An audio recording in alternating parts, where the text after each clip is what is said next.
Hi. Unfortunately, we had to cancel the talk that we had planned for GDC.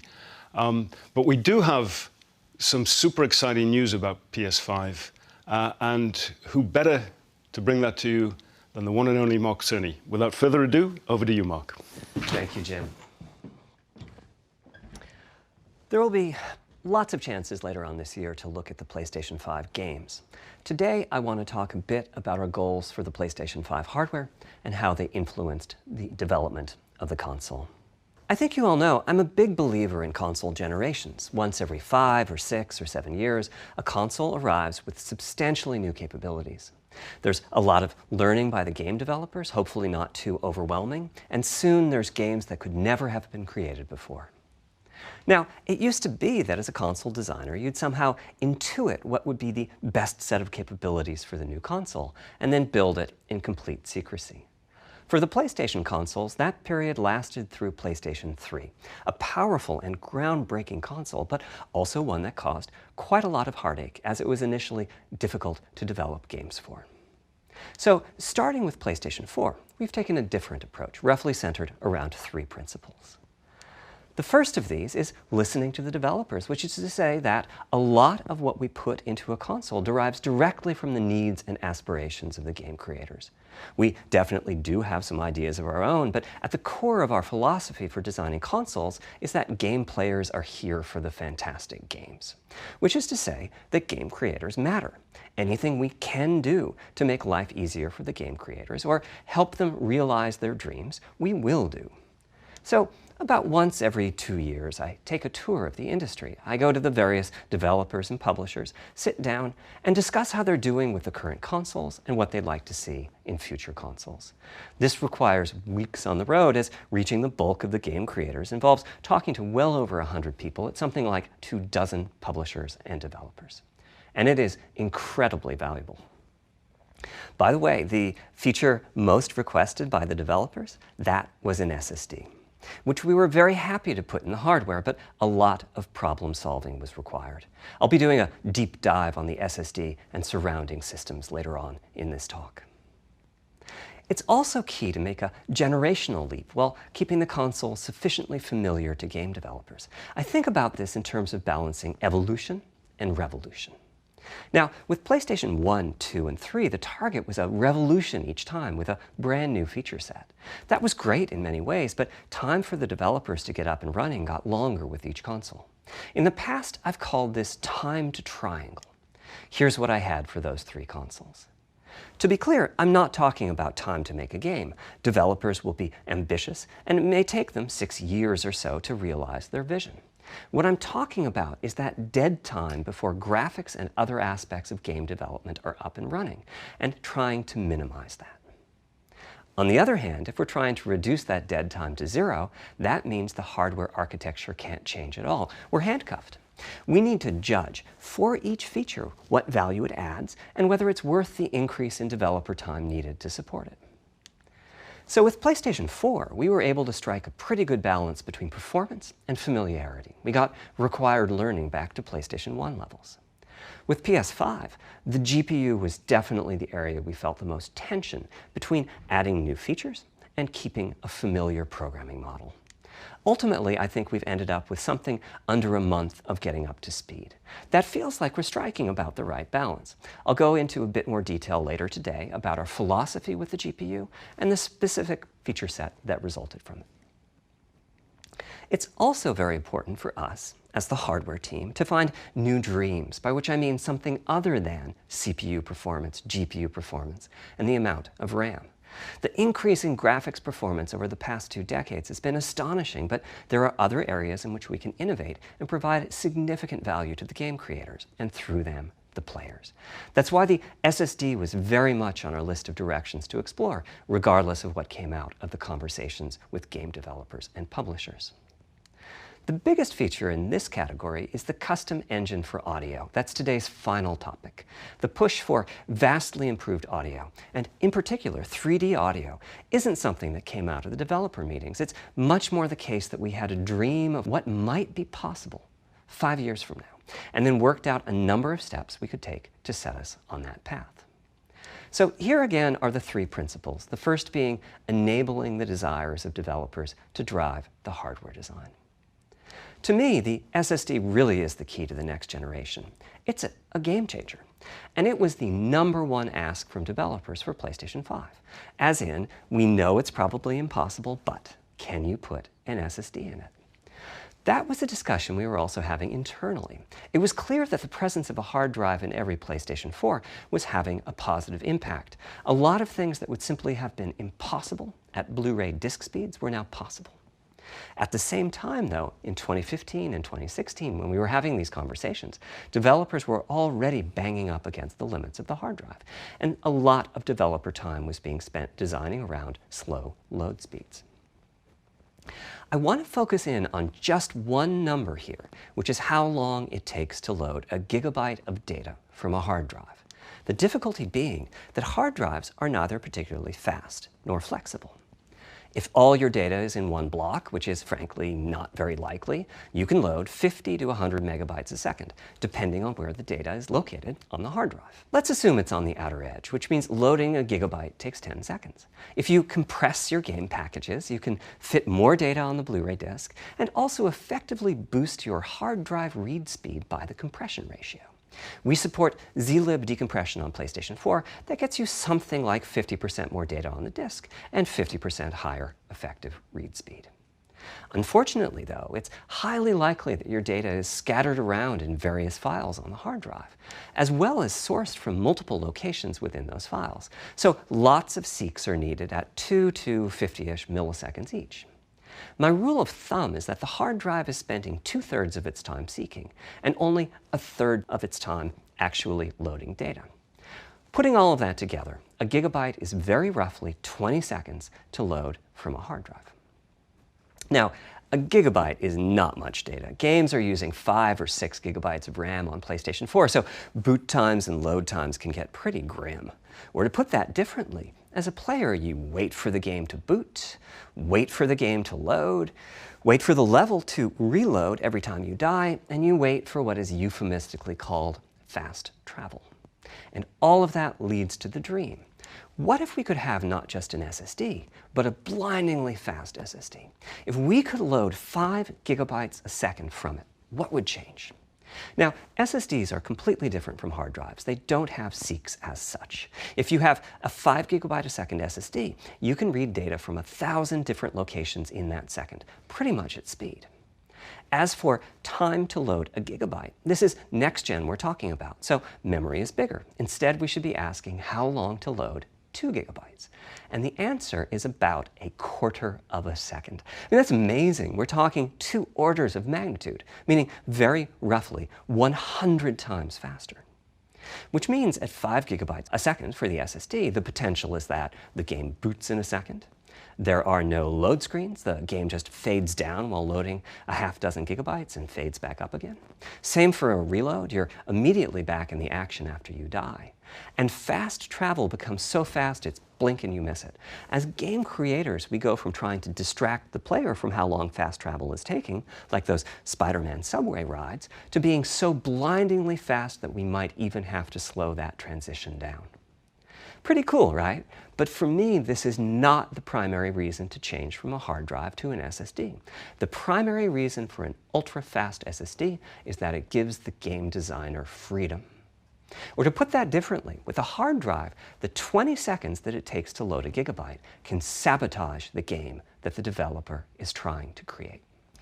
I think almost all of us in the room have experienced this, maybe in different ways. Say we're making an adventure game and we have 2 rich environments where we each want enough textures and models to fill memory, which you can do as long as you have a long staircase or elevator ride or a windy corridor where you can ditch the old assets and then take 30 seconds or so to load the new assets.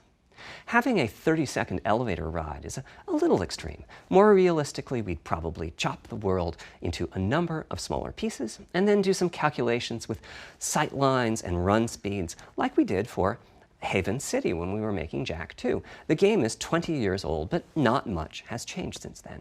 All those twisty passages are there for a reason. There's a whole subset of level design dedicated to this sort of work, but still, it's a giant distraction for a team that just wants to make their game.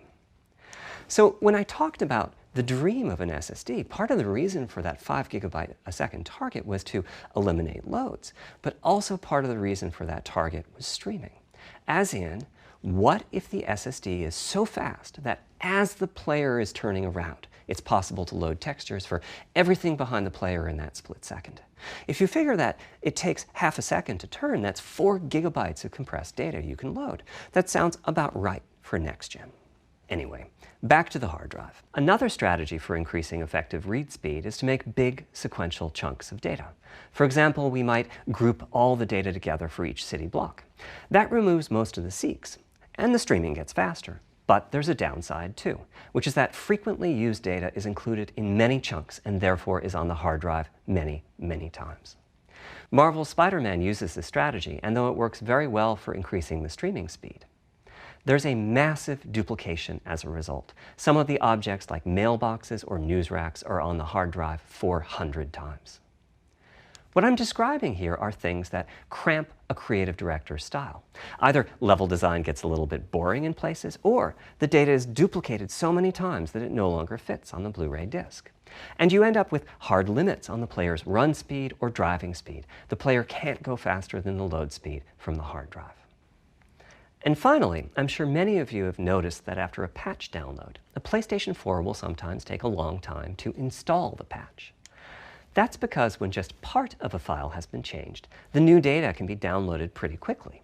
But before the game boots up, a brand new file has to be constructed that includes the changed portion. Otherwise, every change would add a seek or two. Even so, you can occasionally see this happening on game titles. They start to hitch once they get patched enough. With an SSD, though, no seeks, so no need to make brand new files with the changes incorporated into them, which means no installs as you know them today. There's yet one more benefit, which is that system memory can be used much more efficiently. On PlayStation 4, game data on the hard drive feels very distant and difficult to use. By the time you realize you need a piece of data, it's much too late to go out and load it. So system memory has to contain all of the data that could be used in the next 30 seconds or so of gameplay. That means a lot of the 8 GB of system memory is idle. It's just waiting there to be potentially used. On PlayStation 5, though, the SSD is very close to being like more RAM.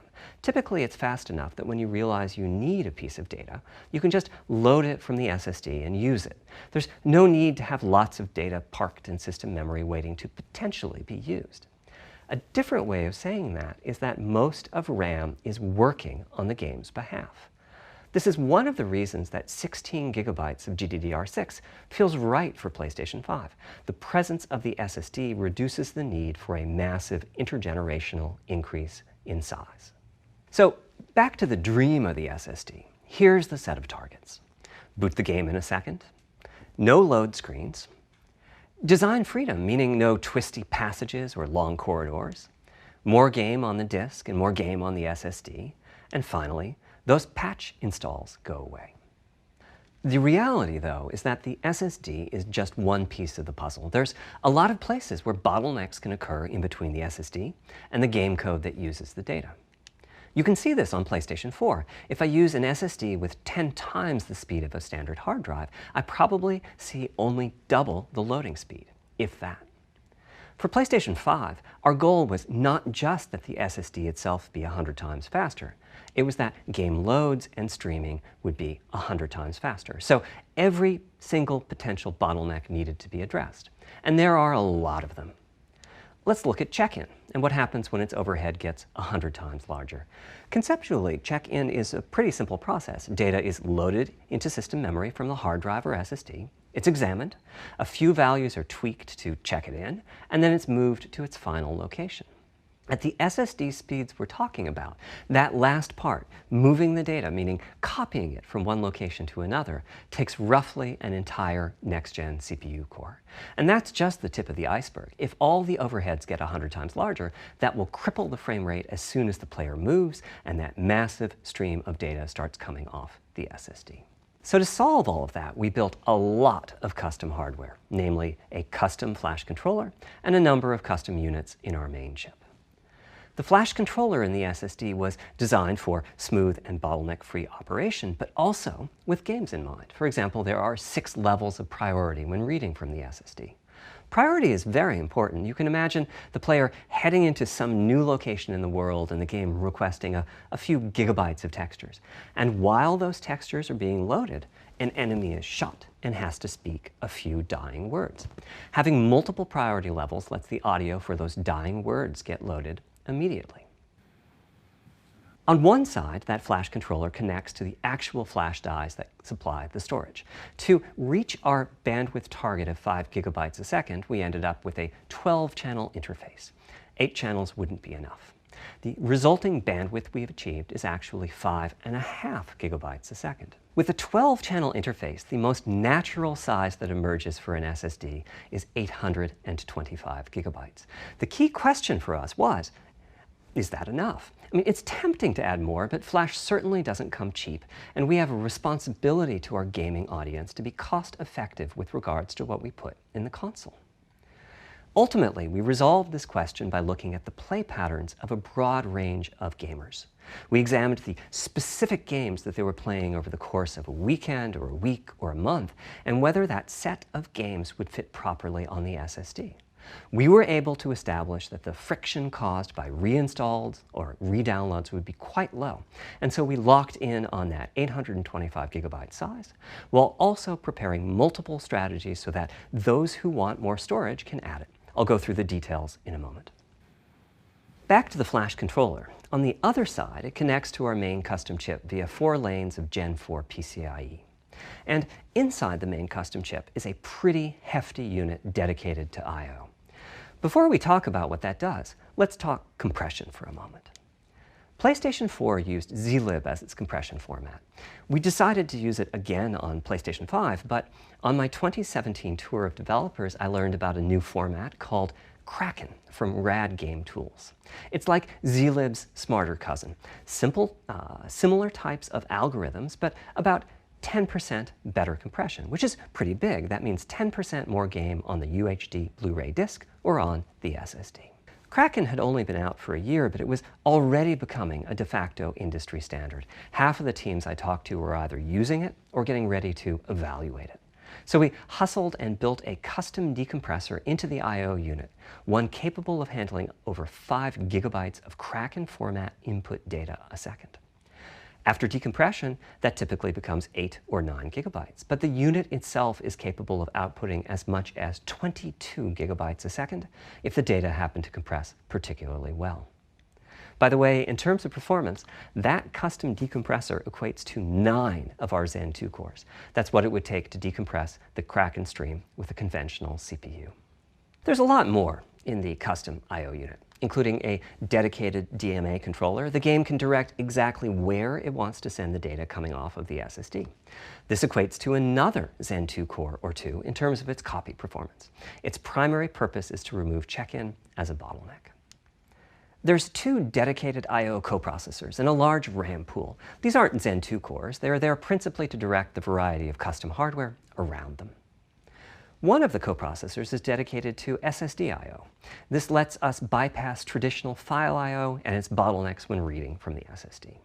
The other is responsible for memory mapping, which I know doesn't sound like anything related to the SSD, but a lot of developers map and remap memory as part of file I/O, and this too can become a bottleneck. There are coherency engines to assist the coprocessors. Coherency comes up a lot in places. Probably the biggest coherency issue is stale data in the GPU caches. Flushing all of the GPU caches whenever the SSD is read is an unattractive option. It could really hurt the GPU performance. So we've implemented a gentler way of doing things, where the coherency engines inform the GPU of the overwritten address ranges, and custom scrubbers in several dozen GPU caches do pinpoint evictions of just those address ranges. The best thing is, as a game developer, when you read from the SSD, you don't need to know any of this. You don't even need to know that your data is compressed. You just indicate what data you'd like to read from your original uncompressed file and where you'd like to put it, and the whole process of loading it happens invisibly to you and at very high speed. Back to the dream. Thanks to all of that surrounding hardware, our 5.5 gigabytes a second really should translate into something like 100 times faster I/O than PS4 and allow the dream of no load screens and super fast streaming to become a reality. Having said that, expandability of our SSD is going to be quite important. Flash is costly, and you may very well want to add storage to whatever we put in the console. Now, the kind of storage you need depends on how you're going to use it. If you have an extensive PlayStation 4 library and you'd like to take advantage of backwards compatibility to play those games on PlayStation 5, then a large external hard drive is ideal. You can leave your games on the hard drive and play them directly from there, thus saving the pricier SSD storage for your PlayStation 5 titles, or you can copy your active PlayStation 4 titles to the SSD. If your purpose in adding more storage is to play PlayStation 5 titles, though, ideally you would add to your SSD storage. We will be supporting certain M2 SSDs. These are internal drives that you can get on the open market and install in a bay in the PlayStation 5. As for which ones we support and when, I'll get to that in a moment. They connect through the custom I/O unit just like our SSD does, so they can take full advantage of the decompression, I/O coprocessors, and all the other features I was talking about. Here's the catch, though. That commercial drive has to be at least as fast as ours. Games that rely on the speed of our SSD need to work flawlessly with any M2 drive. When I gave the Wired interview last year, I said that the PlayStation 5 SSD was faster than anything available on PC. At the time, commercial M2 drives used PCIe 3.0, and 4 lanes of that cap out at 3.5 gigabytes a second. In other words, no PCIe 3.0 drive can hit the required spec. M2 drives with PCIe 4.0 are now out in the market. We're getting samples and seeing 4 or 5 gigabytes a second from them. By year's end, I expect there will be drives that saturate 4.0 and support 7 gigabytes a second. Having said that, we are comparing apples and oranges, though, because that commercial M2 drive will have its own architecture, its own flash controller, and so on. For example, the NVMe specification lays out a priority scheme for requests that the M2 drives can use. And that scheme is pretty nice, but it only has 2 true priority levels. Our drive supports 6. We can hook up a drive with only 2 priority levels, definitely, but our custom I/O unit has to arbitrate the extra priorities rather than the M2 drive's flash controller. And so the M2 drive needs a little extra speed to take care of issues arising from the different approach. That commercial drive also needs to physically fit inside of the bay we created in PlayStation 5 for M2 drives. Unlike internal hard drives, there's unfortunately no standard for the height of an M2 drive, and some M2 drives have giant heat sinks. In fact, some of them even have their own fans.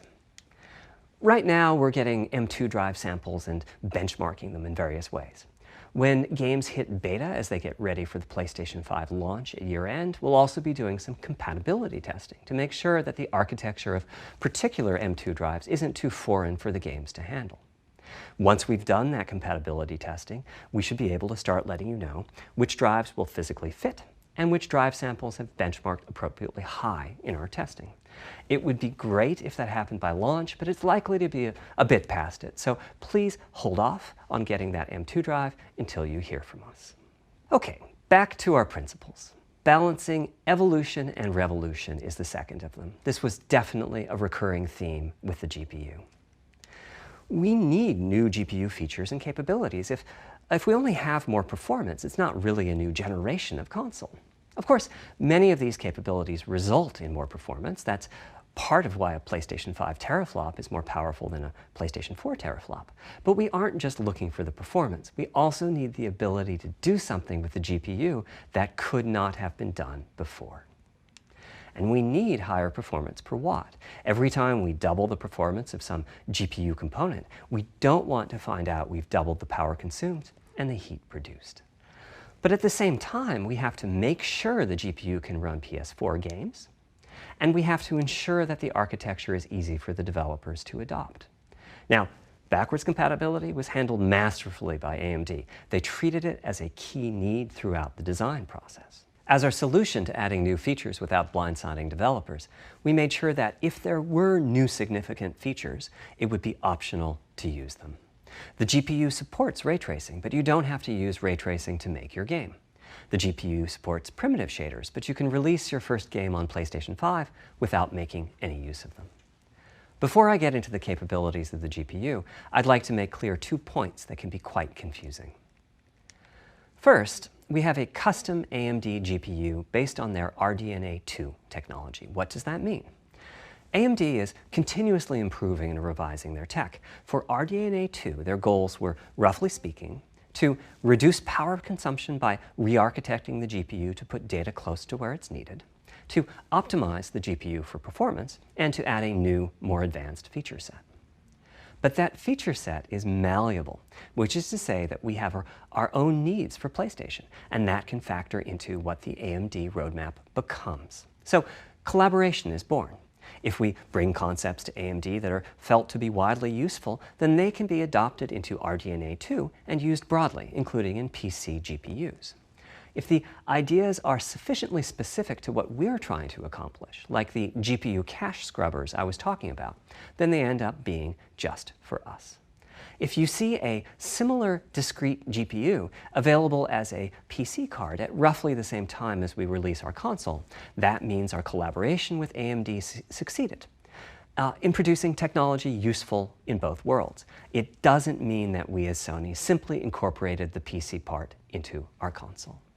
This continuous improvement in AMD technology means it's dangerous to rely on teraflops as an absolute indicator of performance, and CU count should be avoided as well.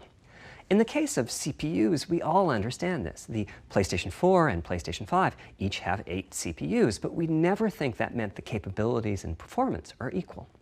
It's the same for CUs. For one thing, they've been getting much larger over time. Adding new features means adding lots of transistors. In fact, the transistor count for a PlayStation 5 CU is 62% larger than the transistor count for a PlayStation 4 CU. Second, the PlayStation 5 GPU is backwards compatible with PlayStation 4. What does that mean? One way you can achieve backwards compatibility is to put the previous console's chipset in the new console, like we did with some PlayStation 3s, but that's of course extremely expensive. A better way is to incorporate any differences in the previous console's logic into the new console's custom chips, meaning that even as the technology evolves, the logic and feature set that PlayStation 4 and PlayStation 4 Pro titles rely on is still available in backwards compatibility modes. One advantage of this strategy is that once backwards compatibility is in the console, it's in. It's not as if a cost down will remove backwards compatibility like it did on PlayStation 3. Achieving this unification of functionality took years of efforts by AMD, as any roadmap advancement creates a potential divergence in logic. Running PS4 and PS4 titles at boosted frequencies has also added complexity. The boost is truly massive this time around, and some game code just can't handle it. Testing has to be done on a title-by-title basis. Results are excellent, though. We recently took a look at the top 100 PlayStation 4 titles as ranked by playtime, and we're expecting almost all of them to be playable at launch on PlayStation 5. With regards to new features, as I said, our strategy was to try to break new ground, but at the same time not to require use of the new GPU capabilities. For more than a decade, GPUs have imposed a restriction on game engines. Software handles vertex processing, but for the most part, dedicated hardware is responsible for the triangles and other geometry that the vertices form. That means it's not possible to do even basic optimizations, such as aborting processing of a vertex if all geometry that uses it is off-screen. PlayStation 5 has a new unit called the Geometry Engine, which brings handling of triangles and other primitives under full programmatic control. As a game developer, you're free to ignore its existence and use the PlayStation 5 GPU as if it were no more capable than the PS4 GPU, or you can use this new intelligence in various ways. Simple usage could be performance optimization, such as removing backfaced or off-screen vertices and triangles. More complex usage involves something called primitive shaders, which allow the game to synthesize geometry on the fly as it's being rendered. It's a brand new capability. Using primitive shaders on PlayStation 5 will allow for a broad variety of techniques, including smoothly varying level of detail, addition of procedural detail to close-up objects, and improvements to particle effects and other visual special effects. Another major new feature of our custom RDNA 2-based GPU is ray tracing, using the same strategy as AMD's upcoming PC GPUs. The CUs contain a new specialized unit called the intersection engine, which can calculate the intersection of rays with boxes and triangles. To use the intersection engine, first you build what is called an acceleration structure. It's data in RAM that contains all of your geometry. There's a specific set of formats you can use. They're variations on the same BVH concept. Then, in your shader program, you use a new instruction that asks the intersection engine to check a ray against the BVH. While the intersection engine is processing the requested ray triangle or ray box intersections, the shaders are free to do other work. Having said that, the ray tracing instruction is pretty memory intensive, so it's a good mix with logic-heavy code. There's of course no need to use ray tracing. PS4 graphics engines will run just fine on PlayStation 5. But it presents an opportunity for those interested. I'm thinking it'll take less than 1 million rays a second to have a big impact on audio. That should be enough for audio occlusion and some reverb calculations. With a bit more of the GPU invested in ray tracing, it should be possible to do some very nice global illumination. Having said that, adding ray-traced shadows and reflections to a traditional graphics engine could easily take hundreds of millions of rays a second, and full ray tracing could take billions. How far can we go? I'm starting to get quite bullish. I've already seen a PlayStation 5 title that's successfully using ray tracing-based reflections in complex animated scenes with only modest costs. Another set of issues for the GPU involved size and frequency. How big do we make the GPU, and what frequency do we run it at? This is a balancing act. The chip has a cost, and there's a cost for whatever we use to supply that chip with power and to cool it. In general, I like running the GPU at higher frequency. Let me show you why. Here's 2 possible configurations for a GPU roughly of the level of the PlayStation 4 Pro. This is a thought experiment. Don't take these configurations too seriously. If you just calculate teraflops, you get the same number. But actually, the performance is noticeably different because teraflops is defined as the computational capability of the vector ALU. That's just one part of the GPU. There are a lot of other units. And those other units all run faster when the GPU frequency is higher. At 33% higher frequency, rasterization goes 33% faster. Processing the command buffer goes that much faster. The L2 and other caches have that much higher bandwidth, and so on. About the only downside is that system memory is 33% further away in terms of cycles. But the large number of benefits more than counterbalance that. As a friend of mine says, a rising tide lifts all boats. Also, it's easier to fully use 36 CUs in parallel than it is to fully use 48 CUs. When triangles are small, it's much harder to fill all those CUs with useful work. So there's a lot to be said for faster, assuming you can handle the resulting power and heat issues, which frankly, we haven't always done the best job at. Part of the reason for that is, historically, our process for setting CPU and GPU frequencies has relied on some heavy-duty guesswork with regards to how much electrical power games will consume and how much heat will be produced as a result inside of the console. Power consumption varies a lot from game to game. When I play God of War on my PS4 Pro, I know the power consumption is high just by the fan noise. But power isn't simply about engine quality. It's about the minutiae of what's being displayed and how. It's counterintuitive, but processing dense geometry typically consumes less power than processing simple geometry, which is I suspect why Horizon's map screen, with its low triangle count, makes my PS4 Pro heat up so much. Our process on previous consoles has been to try to guess what the maximum power consumption during the entire console lifetime might be, which is to say, the worst case scene in the worst case game, and prepare a cooling solution that we think will be quiet at that power level. If we get it right, fan noise is minimal. If we get it wrong, the console will be quite loud for the higher power games, and there's even a chance that it might overheat and shut down if we misestimate power too badly. PlayStation 5 is especially challenging because the CPU supports 256-bit native instructions that consume a lot of power. These are great here and there, but presumably only minimally used. Or are they? If we plan for major 256-bit instruction usage, we need to set the CPU clock substantially lower or noticeably increase the size of the power supply and fan. So, after much discussion, we decided to go with a very different direction on PlayStation 5. We built a GPU with 36 CUs. Mind you, RDNA 2 CUs are large. Each has 62% more transistors than the CUs we were using on PlayStation 4. So if we compare transistor counts, 36 RDNA 2 CUs equates to roughly 58 PlayStation 4 CUs. It is a fairly sizable GPU. Then we went with a variable frequency strategy for PlayStation 5, which is to say we continuously run the GPU and CPU in boost mode. We supply a generous amount of electrical power and then increase the frequency of GPU and CPU until they reach the capabilities of the system's cooling solution. It's a completely different paradigm. Rather than running at constant frequency and letting power vary based on the workload, we run at essentially constant power and let the frequency vary based on the workload.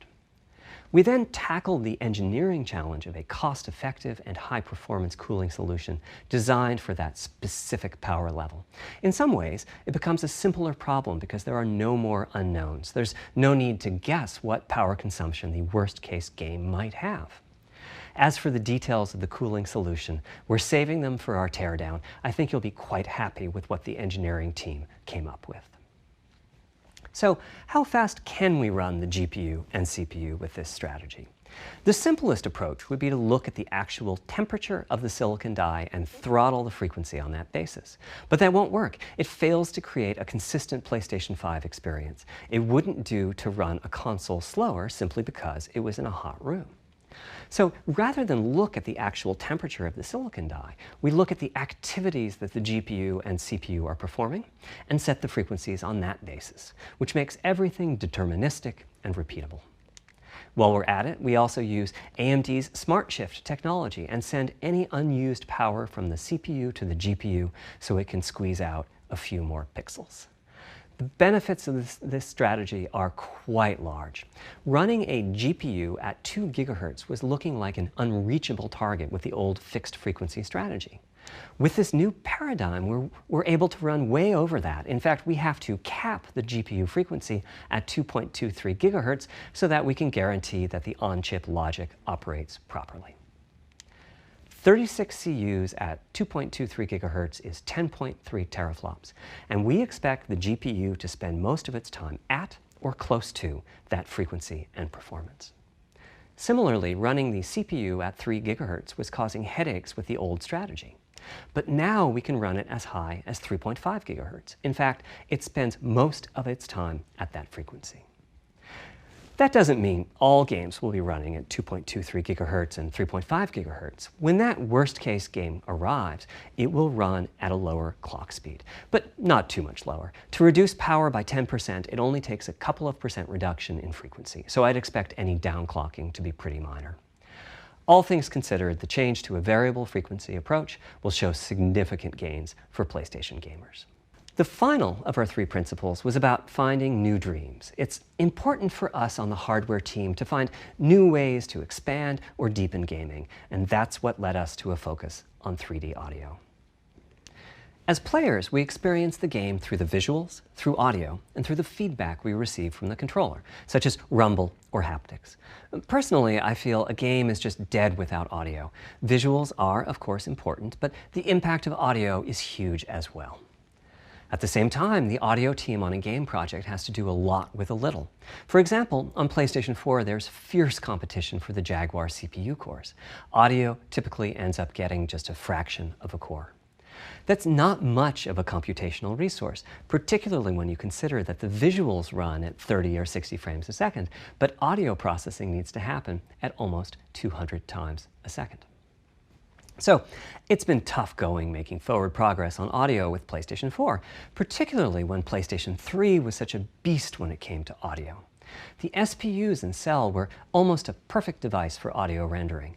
Simple pipelined algorithms could really take advantage of asynchronous DMA and frequently reached 100% utilization of the floating point unit. There's unfortunately nothing comparable on PlayStation 4. Probably the most dramatic progress in the PlayStation 4 generation has been with virtual reality. The PSVR hardware has its own audio unit. It supports about 50 pretty decent 3D sound sources. And this provided a hint as to where we could go with audio, as well as some valuable experience. Not to oversimplify, but here were our goals for audio on PlayStation 5. The first goal was great audio for everyone, not just VR users or soundbar owners or headphone users. That meant audio had to be part of the console. It couldn't be a peripheral. The second goal was to support hundreds of sound sources. We didn't want developers to have to pick and choose what sounds would get 3D effects and which wouldn't. We wanted every sound in the game to have dimensionality. And finally, we wanted to really take on the challenges of presence and locality. Now, when we say presence, we mean the feeling that you're actually there. You've entered the matrix.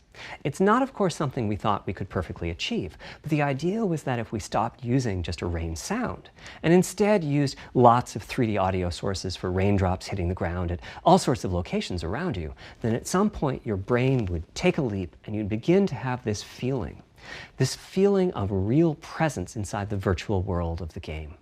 This has the capacity to affect your appreciation of the game, just like music in a game does.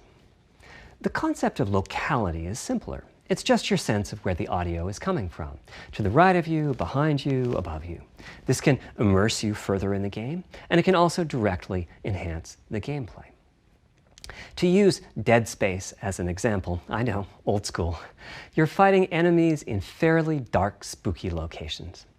Back in the day, if you played the game using the TV speakers, you could tell that there was one last enemy growling and hunting you down, but it was difficult to tell quite where that enemy was. With headphones, you could tell that the enemy was somewhere on the right, which let you deduce, if you couldn't see it, that it must be somewhere behind and to your right. But with 3D audio with good locality, the idea is you know the enemy is precisely there, and you turn and you take it out. So, how do we know where a sound is coming from in the first place? Well, all those bumps and folds in the ear have a meaning, evolutionarily speaking. Based on what direction the sound is coming from, sound waves bounce around inside the ear, there's some constructive and destructive interference, and the result is a change in volume. The phase of the sound also shifts, depending on what path the sound wave took to reach the ear canal. These volume changes and phase shifts are different for each direction and also vary depending on the frequency of the sound. Head size and head shape also impact the sound in a similar fashion. The way that the sound changes, based on direction and frequency, can be encoded in a table called the Head-Related Transfer Function, or HRTF. Here's part of one. The vertical axis is the frequency. The horizontal axis is the direction, front, back, left, right, and the color gives the degree of attenuation of the sound at that frequency. The HRTF is as unique to an individual as a fingerprint is. In fact, you're looking at mine right now. Here's how we measure an HRTF. We've taken hundreds of people through this process. We put a microphone in the subject's left and right ear canals, and then sit the subject down in the middle of an array of 22 speakers. We then play an audio sweep from each speaker as we rotate the subject. In the course of 10 or 20 minutes, we're able to sample the HRTF at over 1,000 locations. Using an HRTF when rendering audio creates unparalleled quality, but it's computationally expensive. The simplest way to use an HRTF is to process a sound source to make it appear as if it's coming from one of those 1,000 locations we sample. Unfortunately, the processing has to be done in frequency domain rather than time domain, so there's multiple fast Fourier transforms needed for every sound source for every audio tick. That's a lot of multiplies. This computational complexity was the determining factor for our strategy. It meant we had to bite the bullet and design and build a custom hardware unit for 3D audio. Collectively, we're referring to the hardware unit and the proprietary algorithms we run on it as Tempest 3D Audio Tech. The meaning of 3D audio and technology should be pretty obvious here. As for Tempest, I feel it really reflects our goals with audio. It suggests a certain intensity of experience and also hints at your presence within it. We're calling the hardware unit that we built the Tempest engine. It's based on AMD's GPU technology. We modified a compute unit in such a way as to make it very close to the SPUs in PlayStation 3. Remember when I said that they were ideal for audio? So the Tempest engine has no caches, just like an SPU. All data access is via DMA, just like an SPU. Our target was that it would have more power than a CPU, thanks to the parallelism that a GPU can achieve, and that it would be more efficient than our GPU, thanks to the SPU-like architecture. The goal being to make possible near 100% utilization of the CU's vector units. Where we ended up is a unit with roughly the same SIMD power and bandwidth as all 8 Jaguar cores in the PlayStation 4 combined. If we were to use the same algorithms as PSVR, that's enough for something like 5,000 sound sources.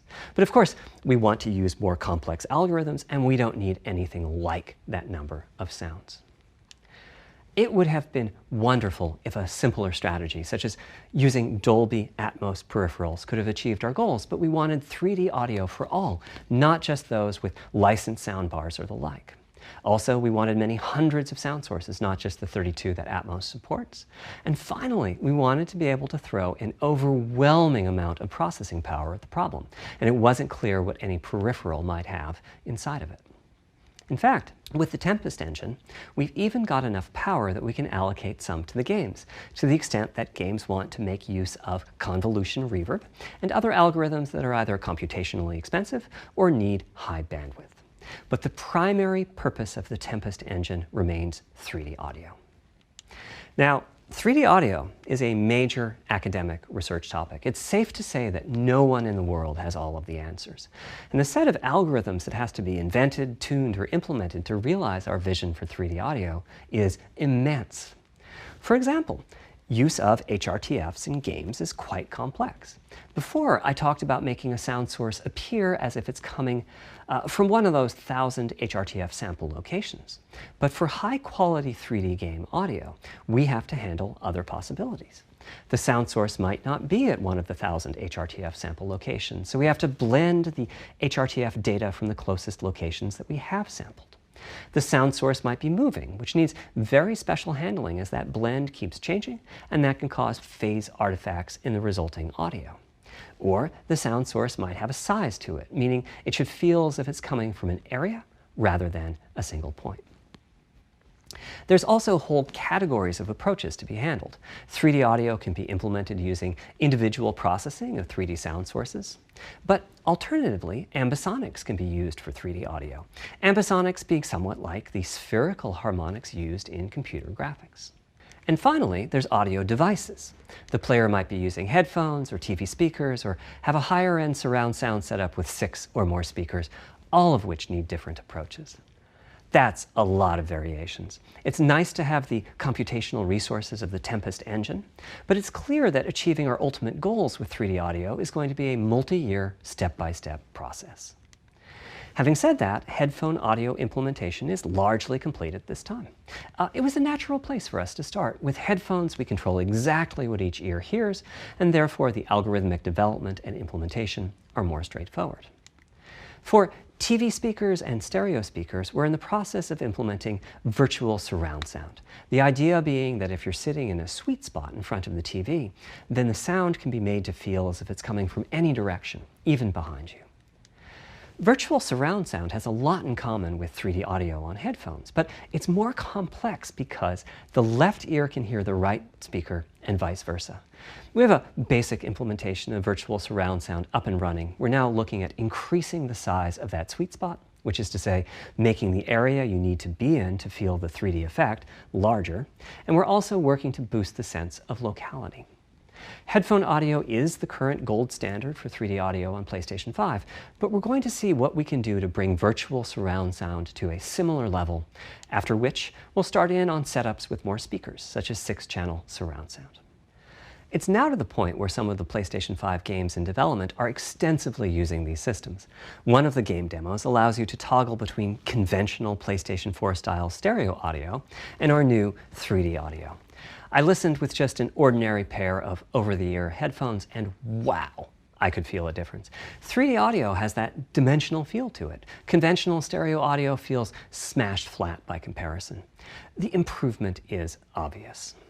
So, a big advancement, but have I entered the matrix? Does my brain believe I'm really there, like I was talking about earlier when I explained our target of presence? Well, the answer is no, but you've probably caught on to what's missing here, namely whose HRTF was being used. It wasn't mine, it was the default HRTF. The audio team analyzed the hundreds that they measured and chose the one they felt was the closest fit to the total game-playing audience. This shows a piece of the default HRTF on the left and my HRTF on the right. You can see that the general features are much the same, but the details are quite different. With the default HRTF, as I said, the 3D audio sounds pretty great. When I use my HRTF, though, the audio reaches a higher level of realism, which is to say that when using headphones and my HRTF, I occasionally get fooled and even think a sound is coming from the real world when it's actually coming from the game. A corollary to this is that there are a few people whose HRTFs are sufficiently far from the default HRTF, that's the red dot here, that they can toggle between PS4 style and PS5 style audio and not sense much difference. I've had a few people describe the PlayStation 5's 3D audio as sounding like a bit better stereo audio. Presumably they're the ones at the very edges of this diagram. Which means what HRTF you're using is key. I'd like everyone to be able to experience what I'm experiencing, but obviously it's not possible to measure the HRTF of every PlayStation user. That means HRTF selection and synthesis are going to be big topics going forward as the Tempest technology matures. At PlayStation 5 launch, we'll be offering a choice of 5 HRTFs. There's a simple test where you pick the one that gives you the best locality. That's just the first step, though. This is an open-ended research topic. Maybe you'll be sending us a photo of your ear, and we'll choose a neural network to pick the closest HRTF in our library. Maybe you'll be sending us a video of your ears and your head, and we'll make a 3D model of them and synthesize the HRTF. Maybe you'll play an audio game to tune your HRTF. We'll be subtly changing it as you play and home in on the HRTF that gives you the highest score, meaning that it matches you the best. This is a journey we'll all be taking together over the next few years. Ultimately, we're committing to enabling everyone to experience that next level of realism. Hopefully, I've been able to illustrate a bit about our design and decision-making process today and why PlayStation 5 has the feature set that it does. Now comes the fun part. We get to see how the development community takes advantage of that feature set. I'm hoping for the completely unexpected. Will it come from audio, ray tracing, the capabilities of the SSD, or something else? I guess we'll find out soon enough. Thank you for your time today.